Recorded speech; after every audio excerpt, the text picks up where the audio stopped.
What's up everyone, I'm CallumOnToast, and in today's video I'm going to be showcasing some battles submitted to the channel by Nerds Rising, who does have his own YouTube channel, and he does also make some awesome spicy GBL content. So I'll leave a link to his channel in the description, but he'll likely leave a comment, so I'll just pin that as well, and that will be easier for you to just go straight to his channel.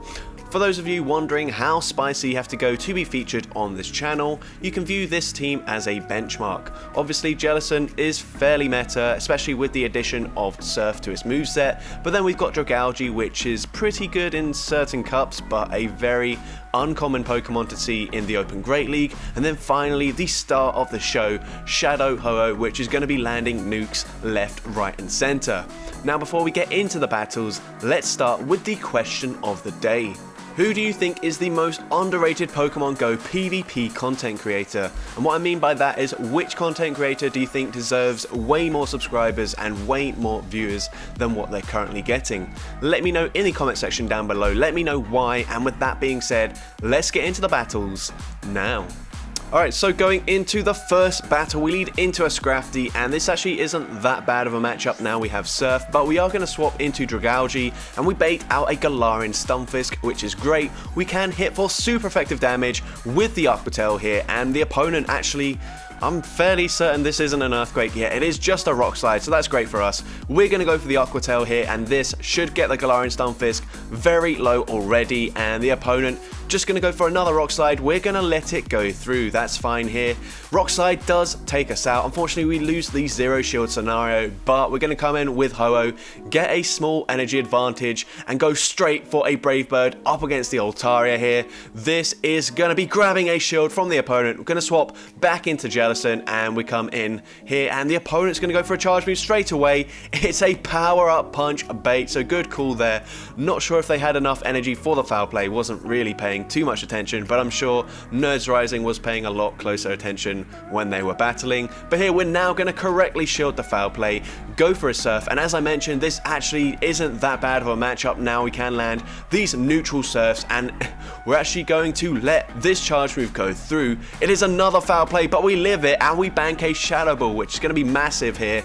We are now going to shield up this charge move, and we will be able to make it to a Brave Bird, and we're going to see how much damage this does to the Altaria. And the Brave Bird actually one-shots the Altaria. That's insane damage, and we're able to take that game. Into the next game, we see a Golbat in the lead, and we are going to stay in initially, and the opponent just goes straight for a Poison Fang. These are like rank 10 or something, so maybe not the best opponents, but you can only beat what you're facing. And here we're going to go for a Shadow Ball. We grab a shield from the opponent, and we will now shield. They did actually farm to the Shadow Ball this time around, but they go for another Poison Fang, so unfortunate to shield that one up. But we're going to go for a Surf now, and we grab both shields from the opponent. Gonna come in with Dragalge, and we can comfortably tank a Shadow Ball here. But once again, they go straight for a Poison Fang. Are they just running only Poison Fang? I'm not really sure, but it looks like they're going to go for another one here. And this Poison Fang spam is actually kind of ridiculous. Even though it's resisted on both Pokemon, they've got us quite low. We do finally take them out, and they come in with Swampert. Gonna go for 3 Dragon Tails, and then go for the Aqua Tail. Very nice. Counting here, making sure to throw just before they get to a Hydro Cannon, but they do actually commit to the full farm down.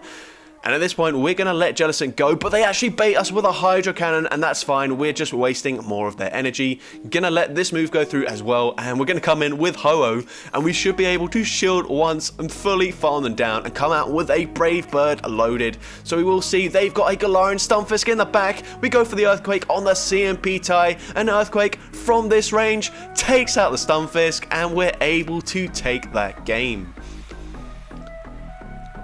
Into the next game here, we see a Noctowl in the lead, so gonna say swap into our Dragalge, and we're met with a Lantern, and that's actually pretty good for us. Of course, we do have Aqua Tail as our bait move, so unfortunately that is resisted, but we can very comfortably tank a Surf or even a Thunderbolt from this range.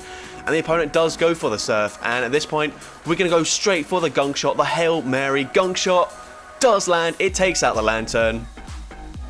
And we're also able to get to an Aqua Tail before this Noctowl can get to a charge move, which is great. And they're going to go for a full farm down, but we get to a second Aqua Tail, and this chip damage is going to be absolutely massive, as it will put them into range where a Surf might even take them out.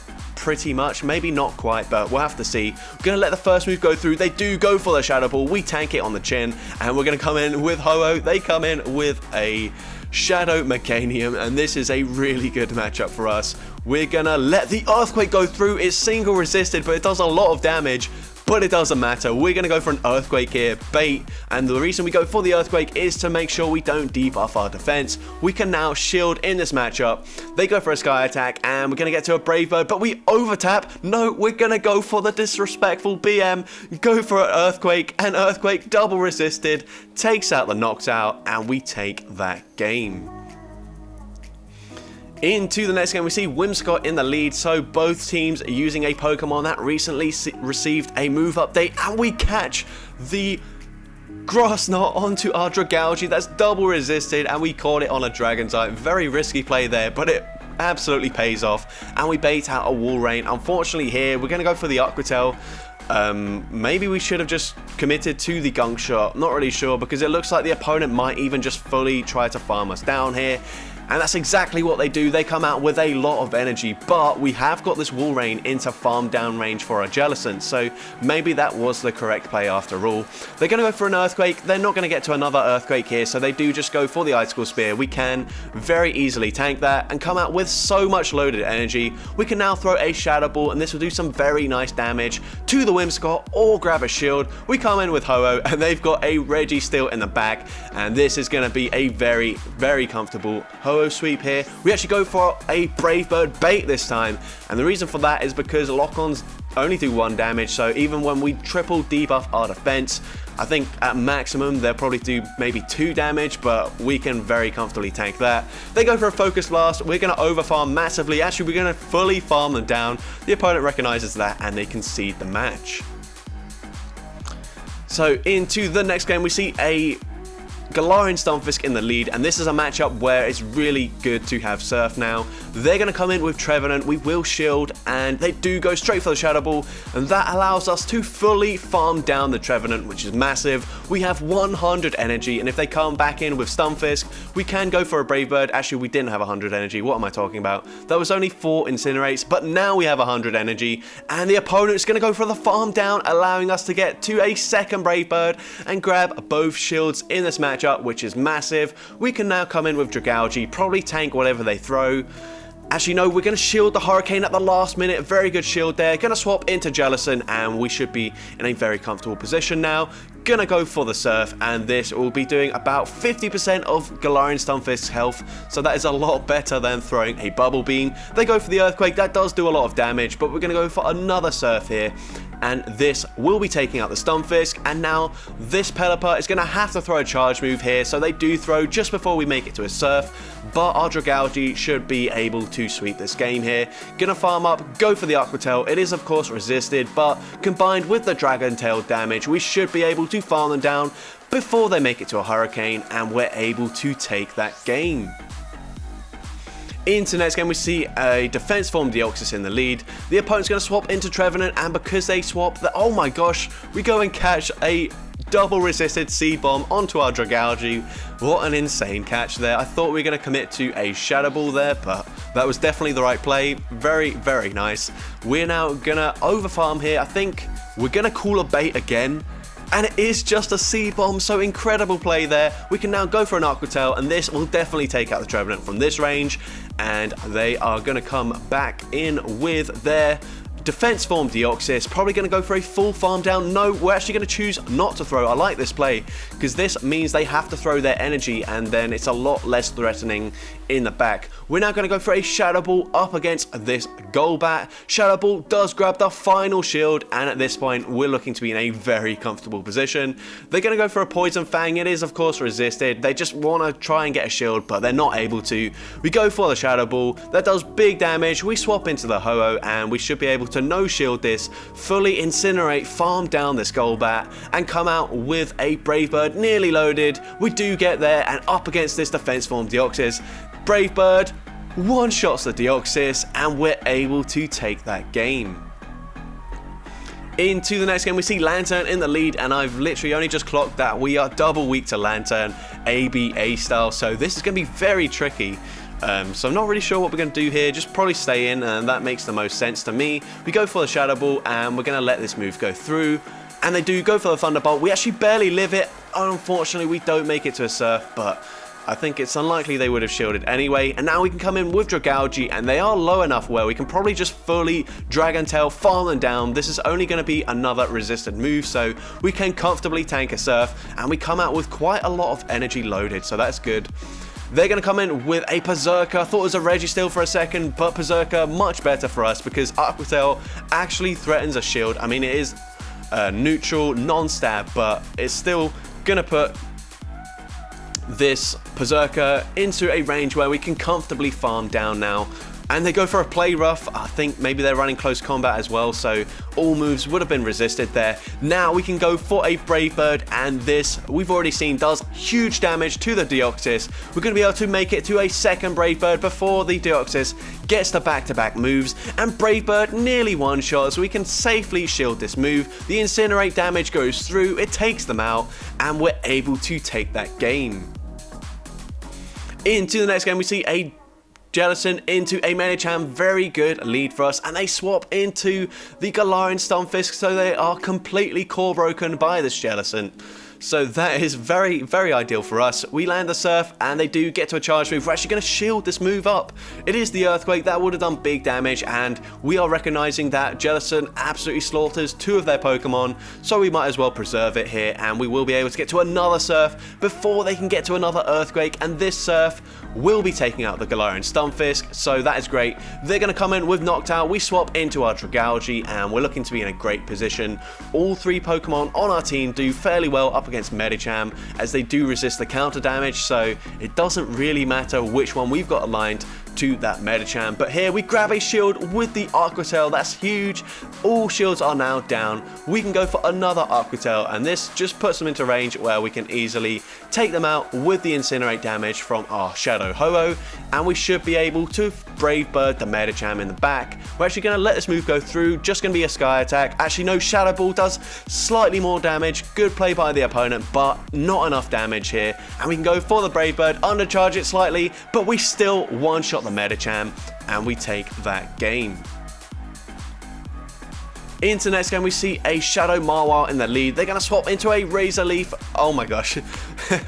What a fast game. Yeah, that's unfortunately what happens when you run these sort of high, fast move pressure teams. If you get hard counted, then it's just going to be game over in an instant. But into the next game, the opponent tries to catch a move onto their Swampert, but we hold off our energy, and we go for a Shadow Ball that does big damage. We even get to a Surf before the Swampert gets to an Earthquake, and we just fully take them out. So very interesting play by the opponent. They have wasted all of our energy, which is something, but they also didn't farm to a Shadow Ball with their Crobat, so it's just a Poison Fang. Another opponent running a bat that loves to Poison Fang spam. And here, this actually is enough for a Shadow Ball, so we will finally shield here. And it is the Shadow Ball, correct call. They come in with Azumarill, and we're running Gunk Shot. I really hope this lands. If it does land, it will do massive damage to the Azu, and we can safely no shield here. And I think that's going to be game over for the opponent. We're actually going to come in with the Ho-Oh and Incinerate, farm down this Azumarill, and that is massive. And we're just going to go for another Incinerate, farm down, take out the Crobat. They still had 2 shields remaining. Not sure what they're planning to do with those shields in their next battle, but into the next game, we see another Lantern in the lead and another Core Breaker to the team. Once again, just going to let this go through. It's actually just a Surf. They didn't even farm to the Thunderbolt there. That is very bizarre from the opponent, but that's fine. And we grab a shield with the Shadow Ball, which is actually not that great for us, but they do finally commit to the Thunderbolt, take us out, but we can come in with our Dragalge, and because they've got a lot more health here, this isn't going to be a possible farm down opportunity, but we will overfarm quite a lot in this matchup. They do get to a Surf again, and we're going to go for the farm down, now go for the Aqua Tail. I really hope this does take them out here, because we don't really want to take another Surf, but it barely doesn't take them out, and we can actually live this Surf, so I guess we will just let it go through, put all our faith onto the Trevenant. We're going to go for the Gunk Shot. Oh my gosh, can we land another Gunk Shot? No, unfortunately not, but when all shields are down, you guys know Shadow Ho-Oh is absolutely gonna go to town. We will shield the Shadow Ball correctly, and we're gonna get a full Incinerate farm down, and I think we can beat pretty much anything in the back here, especially a Talonflame, who is the superior fire and flying type. It's certainly Ho-Oh in this matchup. We nuke them with a Brave Bird, and we take that game. So that's going to be it for today's video. It's always a fun time watching Shadow Ho-Oh nuke everything in the Open Great League. So if you did enjoy today's video, make sure you leave a like, leave a comment letting me know, and as well, don't forget to respond to the question of the day if you haven't done so already. And if you want to see more content like this in the future, first of all, make sure you subscribe to my channel, but also go and check Nerds Rising's channel and subscribe to his channel as well, as you will be able to see a lot more content like this. And with that being said, let's get into the shoutouts from my previous video. So we've actually got a very odd scenario where I'm making this video only a few hours after my previous video went live. So right now there's actually no comments responding to the question of the day, because they're actually all responding to the insane spice I ran in my previous video. So I'm just going to shout out a few people that did talk about that. So firstly, we got Jasper0930, Duck Squid Bat, Mobile Time Bomb, and also Nerds Rising. So thank you to you guys for complimenting the team. I will say that I obviously am very appreciative of everyone that responds to the question of the day, but usually because they do that, they then don't compliment the team or the gameplay. So it was really nice just to see a lot of people complimenting the team and the craziness that I put together. So thank you to everyone that, obviously there were a lot more comments than just these 4, but I'm just shouting out 4 comments. But with that being said, thank you so much for watching today's video, and I hope you have a great rest of your day.